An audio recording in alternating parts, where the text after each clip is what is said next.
Hello, my dear learners. How are you all? I think all of you are well by the grace of Almighty Allah. I know all of you are feel boring to stay at home. But my dear young learners, you have no alternative way because of your safety. But you have enough time in your hand to study more. That's why I am here to take your class. Welcome you all in our online class. Here I am Laila Juman Lira, lecturer in English, Milestone College. Today I will discuss about substitution table. At first you have to know what is substitution table. My dear young learners, a substitution table is an arrangement in column which can be combined to make some meaningful sentences. So whenever you see a table in your question paper, don't be worried.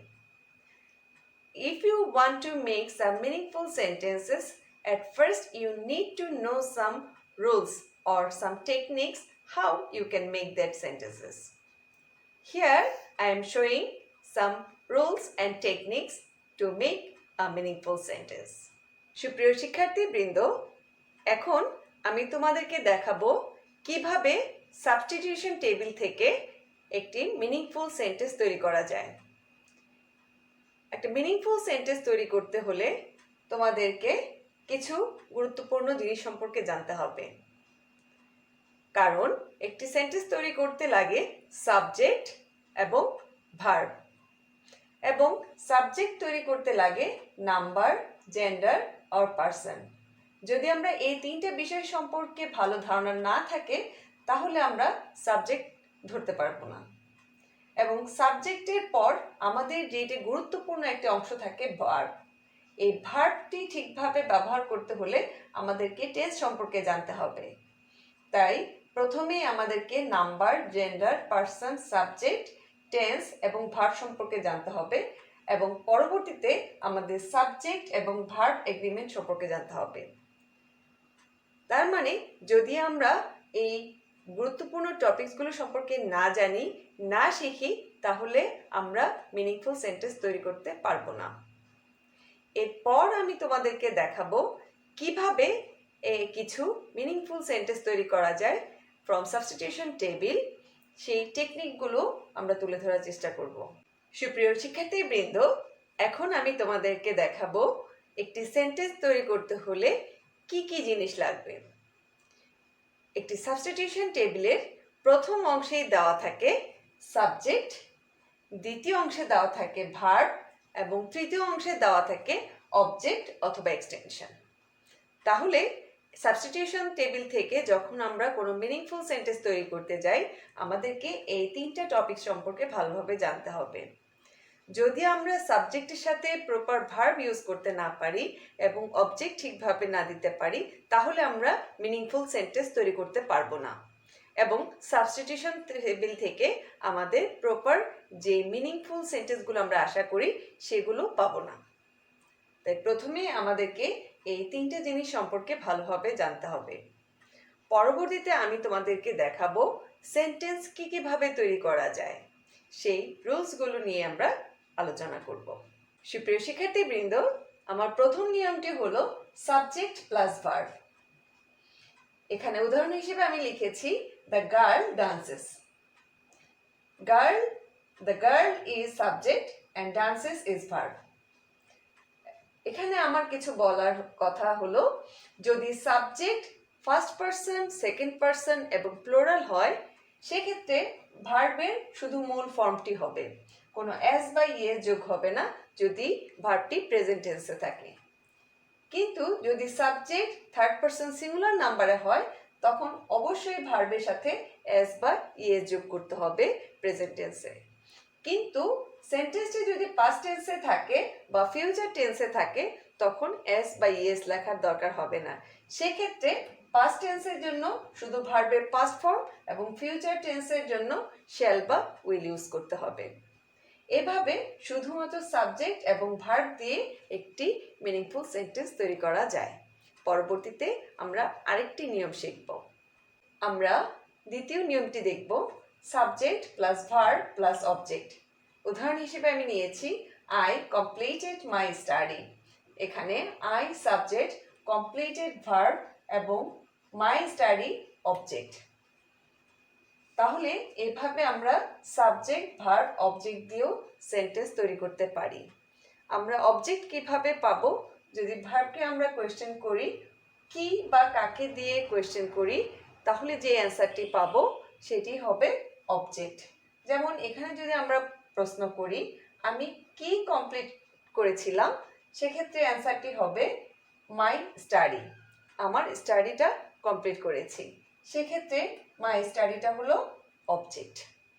যদি আমরা কি বা কাকে দিয়ে প্রশ্ন করার পরে কোনো উত্তর না পাই, তাহলে সেটা হবে এক্সটেনশন।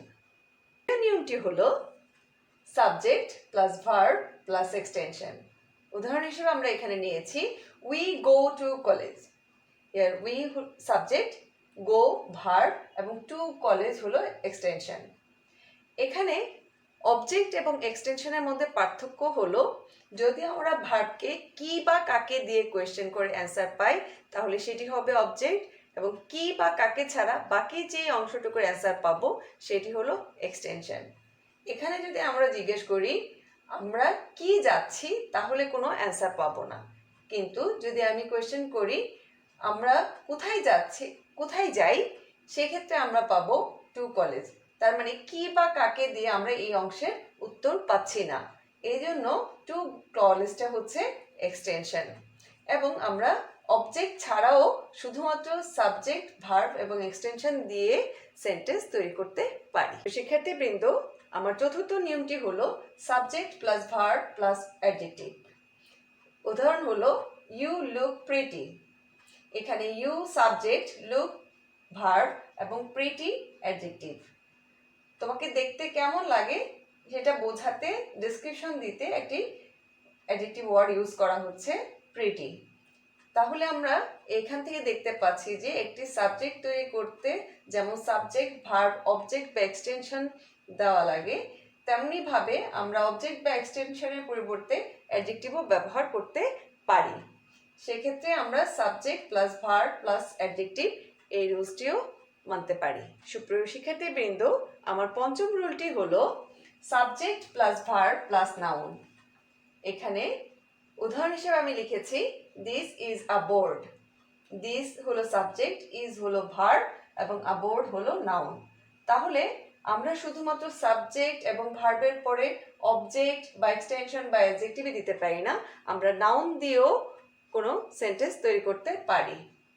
এভাবে আমরা প্রত্যেকটি মিনিংফুল সেন্টেন্স বিভিন্নভাবে করতে পারি।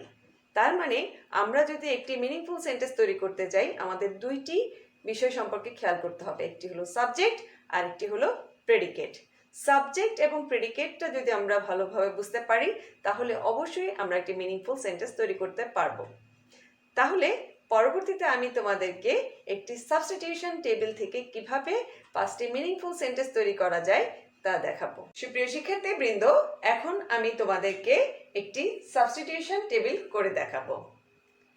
আমি অলরেডি তোমাদেরকে বলেছি যে একটি সাবস্টিটিউশন টেবিলে 3টি অংশ দেওয়া থাকে। প্রথম অংশে দেওয়া থাকে সাবজেক্ট, দ্বিতীয় অংশে দেওয়া থাকে ভার্ব এবং তৃতীয় অংশে দেওয়া থাকে অতিরিক্ত অংশ। সাবজেক্ট যদি ফার্স্ট পারসন হয়, তাহলে ভার্ব শুধু মূল ভার্বের বেস ফর্মটাই ইউজ করতে হয় এবং অতিরিক্ত অংশটা এরপর বসে। কিন্তু সাবজেক্ট যদি থার্ড পারসন সিঙ্গুলার নাম্বার হয়, তখন মূল ভার্বের সাথে এস বা ইএস যোগ করতে হয়, তারপর অতিরিক্ত অংশ বসে। এখানে বি ভার্ব হিসেবে বোঝানো হচ্ছে টু বি ভার্ব। যেমন এম, ইজ, আর। প্রেজেন্ট টেন্সের জন্য আমরা বি ভার্ব হিসেবে এই 3টি ব্যবহার করে থাকি। এবং তৃতীয় ভার্বটি দেওয়া আছে হেটস। মূল ভার্ব হলো হেট, যেহেতু সাবজেক্ট এখানে character, third person singular number, সেজন্য এখানে ভার্বের সাথে এস বা ইএস দেওয়া আছে। এখানে টপিকসটি হলো আমাদের ইউনিভার্সাল ট্রুথ। এই কারণে প্রত্যেকটি সেন্টেন্স আমাদেরকে প্রেজেন্ট টেন্সে করতে হবে। তাহলে আমরা এবার টেবিলটি তৈরি করব এবং টেবিলটি থেকে আমরা 5টি মিনিংফুল সেন্টেন্স তৈরি করব এবং এই 5টি মিনিংফুল সেন্টেন্স থেকে আমরা 5 নাম্বার পেয়ে যাব। প্রথম সেন্টেন্সটি হলো character is a mental or moral nature. It is the crown of a man. তৃতীয় সেন্টেন্সটি হলো if character is lost everything is lost. Everybody hates a man without character. And the last number is environment influences one's character. So, এভাবে আমরা 5টি meaningful sentence তৈরি করতে পারি। Substitution থেকে যদি আমরা এই 5টি সেন্টেন্স তৈরি করতে পারি তাহলে আমরা খুব সহজেই 5 মার্ক পেয়ে যাব। তবে সেক্ষেত্রে আমাদের এই টেবিলটি ড্র করার কোনো প্রয়োজন নেই। আমরা শুধুমাত্র 5টি সেন্টেন্স লিখে দিব by serial. So that's all for today, my dear learners.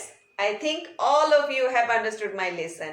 And if you have any inquiry about these topics, you can ask me. I will be available with you. Thank you all. Take care and Allah Hafiz.